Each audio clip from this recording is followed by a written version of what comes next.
What's going on? Hey, how's it going, man? I'm fine. We won the division 7 years in a row. Everything's fine. Just making sure you're good. I thought I saw another flag behind you there. Where? What I do? Oh no, it's just that yellow stuff.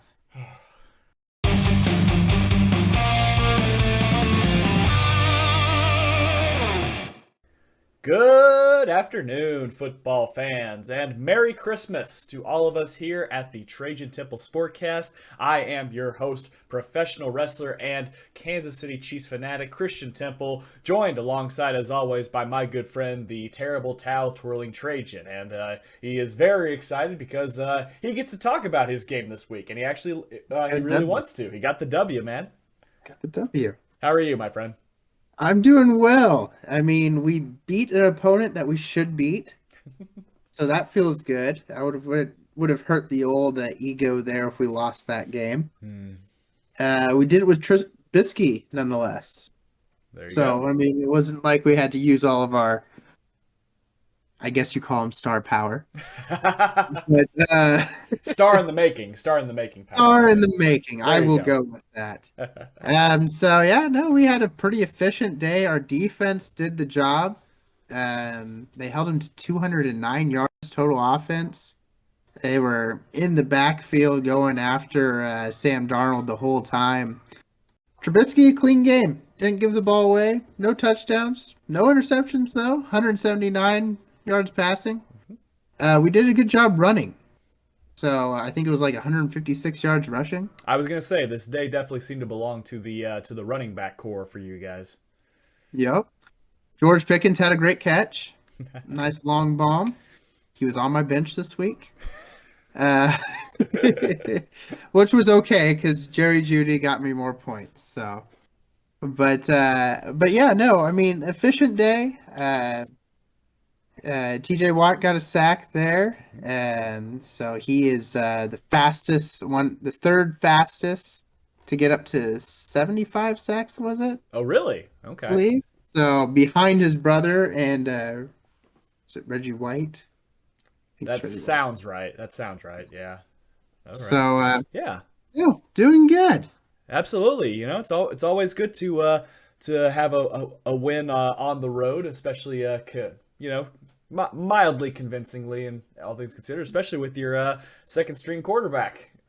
Yeah. Yeah. But no, like you said, this was definitely a good day for the Najees, or even Jalen Warren even got a touchdown in this game. He So did. hats off to him. Robbed me of points. And Trubisky did what he was supposed to do, which was just don't do anything stupid.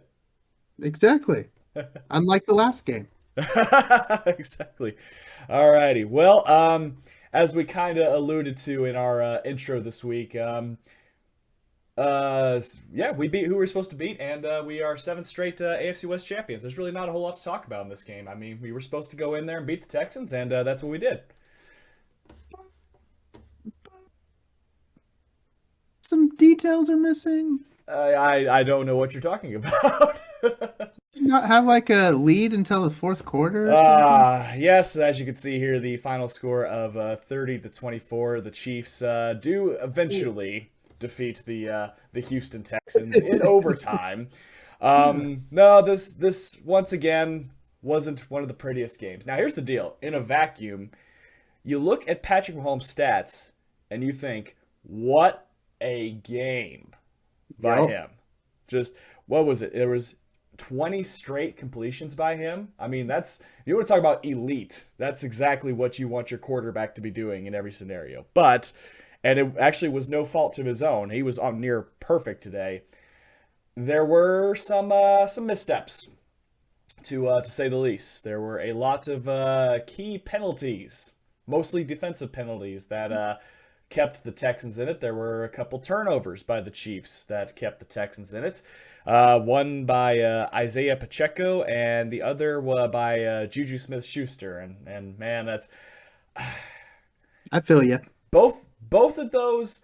I don't know what it means for forward progress to be stopped anymore.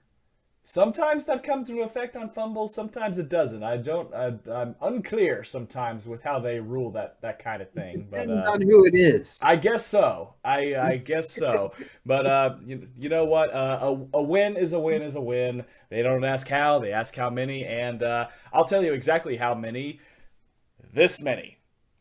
This many in a row. So we the other teams in the AFC West spent over $1 billion combined to try to stake their claim to the top of the division, but they failed. But they failed. Kansas City reigns supreme. They have locked in a spot in the playoffs. Now the only thing left is to hopefully, if things go right in their favor, they could potentially still get the first round bye, a very important first round bye, especially how stacked up the AFC is in the playoff race this year. Looking at some of the other stats here too, Pacheco 15 carries for 86 yards. Jerick McKinnon with it says he has. Oh yeah, that's right. His receiving touchdown. Okay, I was gonna say it says he had one touchdown here. It's like, oh no, he had one passing and one rushing touchdown, including the game-winning touchdown at the end. His longest of the day, 26 yards, which was beautiful. He called it in the huddle, by the way. Did you know this? Really? Yes, No. Mahomes called the running play, and he just happened to look over at McKinnon and says, "Protect the ball," and McKinnon said, "I'm a score." That's all he said. That is all he said. He called it right there, and sure enough, the first play after the very key turnover by Frank Clark, stripping Davis Mills and Willie Gay, Johnny on the spot, getting the football, setting the Chiefs, putting them in a position to win, and they did. You know, and let's be honest here. The Texans are not a team that just rolls over and dies. No. We saw it against the Cowboys last week. We saw it against the Eagles a couple weeks ago. I mean, that game was a lot closer than people thought too. So the Texans, Okay. I truly believe they've got the Titans this week, who are kind of floundering. If Houston plays like that, they should get their second Hey, win this week. I really believe that they can do that. They've got a squad, that's missing some star power, yeah, but they play as a team, they and do. they make things extremely difficult compared to other teams in the league. So, Now, would you have said this pre week 15? no, absolutely not. That's why I'm giving them props now, because they are surprised, and right now they are. Lovey Smith is doing something right with this Texans team. You cannot deny the progress he's made with what little he has with them. But yes, my hat is definitely off to the Texans. You take any team to overtime that's got 10 plus wins. That's a win, lose, or draw. That's got to be a huge feather in your cap. But yes, I mean, I do have to say it does feel good to once again reign supreme in our division, especially after, like I mentioned, what all the other teams in the AFC Billion. West attempted to do to try to overcome us. But hey, the Chargers might still get in the playoffs. We may see them again before the end of the year. So. Yeah, could play them in wild card week. Uh, don't you put that on me, Ricky Bobby. Oh, Alrighty. I will. Well, those were our games this week, and now it is time for our locks, upsets, and high rollers. And Trajan's very happy about this. I did not get a single thing right this week. I couldn't capitalize though. You got one. You got I got one. one. You got one back. You got one back. As you can see by the scoreboard right here. But bam. I still sitting at 19, but Trajan did get one correct. He is up to 12 now, so there's still a little bit of time. Still a little time. Yeah. Gonna need a lot of things to go right, but I'm trying to hedge my bets here. But there is one pick on my pick'ems this week that I think is a little bold, but the way they've been playing, I think they could pull it off. So let's start with our lock. I'm thinking Brock Purdy and the San Francisco 49ers go to town over the Washington Commanders this week. That's a pretty bold one there. I mean, Washington isn't that bad of a team, Nope. but yeah, okay, I can see that one. This one I'm going with a sure thing this week, and that's Buffalo over Chicago. Now you see, you say that's a sure thing, It's a but sure thing. Chicago of all teams, was making things pretty interesting against Philly this week. They did, but I think that since this is like an AFC NFC matchup, it's going to be a Mm, little bit more of an unknown. that is true. So we'll see. We shall see what happens. All right. Well, my upset of the week I kind of alluded to earlier, giving them props. I really do think that Houston has what it takes to take down the Tennessee Titans. The Titans are finding all sorts of ways to trip themselves and cost themselves opportunities. And with Ryan Tannehill, I It's a don't little know. iffy. I don't know if he's a for sure go this week. We'll have to see when that comes. It might be the Malik Willis show again, but yeah, if Houston plays Tennessee like they played against Dallas, like they played against Kansas City, like they did against Philadelphia, I could see it happen. I could see Houston taking this one home. Well, for my sake, I hope you're wrong. But my upset of the week, you ready for this, Temple? Oh boy. The Geno Smith led Seattle Seahawks over your Kansas City Chiefs. Oh Lord. So you're going the route you did a couple weeks back, where you picked the upset over Kansas City, And I was and right. and it worked out in your favor. Yep. Oh Lord. All right. Well, here's the deal. The Seahawks, they've kind of been a little bumpy these last couple weeks. Injuries are starting to catch up with them too. The Chiefs, for the most part, there were some illnesses in their lineup this week, but I'm sure that everything will be good to go. We are getting Mecole Hardman back this week, and we are also getting Blake Bell. The Belldozer's coming back this week too, so a little bit of help. Another target behind Travis Kelce, even though Noah Gray has been doing good. He's been clutch in some scenarios, but yeah, just like it was last week, it's ultimately going to come down to how the defense performs. We know the offense can put up the points, but can the defense stop the other team from putting up the points? Only time will tell. I see your answer to that question. All right, well, my high rollers. I'm gonna get away from the Jets for once because I had them the last 2 weeks, but I'm going with a team that put up 36 points all in one fell swoop, one half basically. I'm going Minnesota and New York Giants this week. Yeah, I can see that one. And Vikings are definitely all offense, not a lot of defense. So, yeah, I can see that.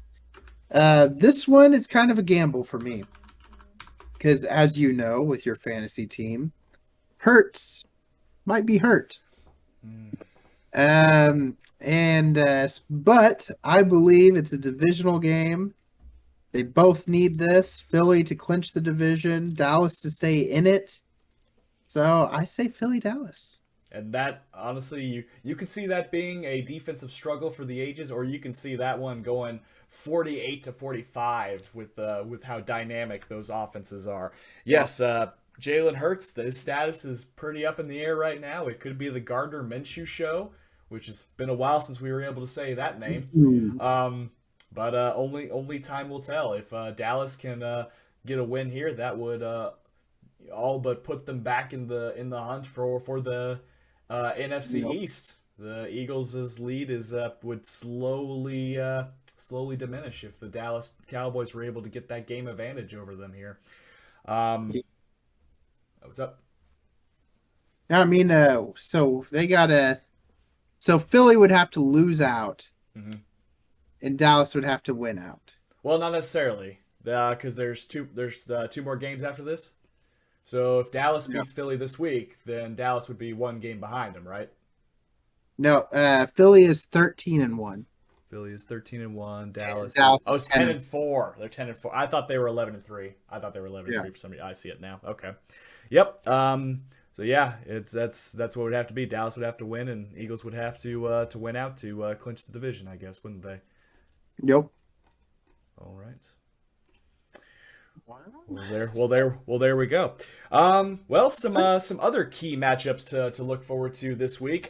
This Thursday night game is going to be really interesting. You've got the Jacksonville Jaguars and the New York Jets. So here's that scenario: should the Titans lose to Houston yep. and Jacksonville beats the Jets, Jacksonville would slide up to the AFC South top position. And to Have the say time. that we would have thought that coming into this year, I don't know. Trevor Lawrence, that golden god. I really think Doug Peterson's done a great job with this team. You know, through the Yeah. adversity that they had to go through at the beginning of the year and how they fought back. It's been pretty fun to watch. And can we take a moment and say how great it was to watch the Jags beating Dallas in overtime? Whew. Like, Oh, Dallas had the game too, I and tuned in. blew it right at the end. I tuned into that game right when that pick six in overtime happened because the Chiefs went to overtime too. Their game just Yep. ended. So I flipped over to the other game and I saw it's like, oh, they're still playing. They're in overtime. Oh, pick six. The Jags just beat the Cowboys. Holy smokes. Yep. What a way Uh, for that one to go. Dak has thrown the most interceptions of quarterbacks since Mm. week 7. Wow. Oh my. That's Oh, that's not a stat I would have seen coming on that end. All right. Well, as far as other Christmas Eve games going on too, yes, the Seattle Seahawks come to town at Arrowhead at noon, and so it's going to be a cold game at Arrowhead. I'm almost glad I'm not going to that one because I would probably freeze my tail off. They lowered ticket prices for this coming game because of God. how cold it's going to be there too. So. What's in store for the Steelers this week? We all know what So, 50th anniversary is coming up here. it is a happy moment and a sad moment. So it's the 50th moment of the Immaculate Reception.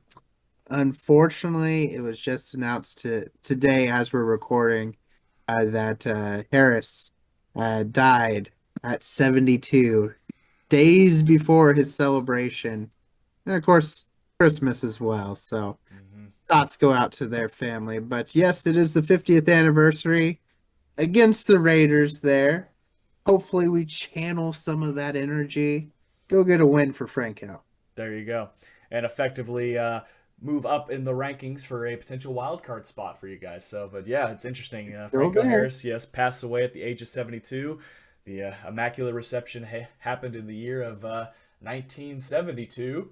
And here we are in the year of 2022, 50 years later, to celebrate and commemorate that great moment in NFL history. And yeah, that'll be a primetime game on NFL Network, 7:15 at Pittsburgh, where the not the same stadium where the play happened, Not unfortunately, Three Rivers. but at the in the same city between the same two teams where this magical play happened. So, but yes, uh, the football world definitely lost a great legend in Franco Harris, not just for that one play, but for a legendary career as a Pittsburgh Steelers. So yes, our condolences to the Harris family and the entire Steeler organization at this time. But thank you everybody so much for joining us this week.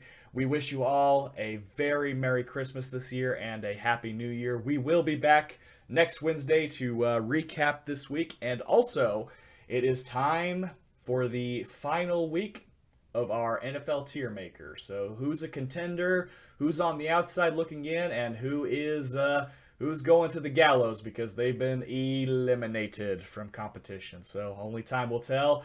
As MXC always said, don't get eliminated. But don't forget to come back next week. This is Temple and Trajan signing off.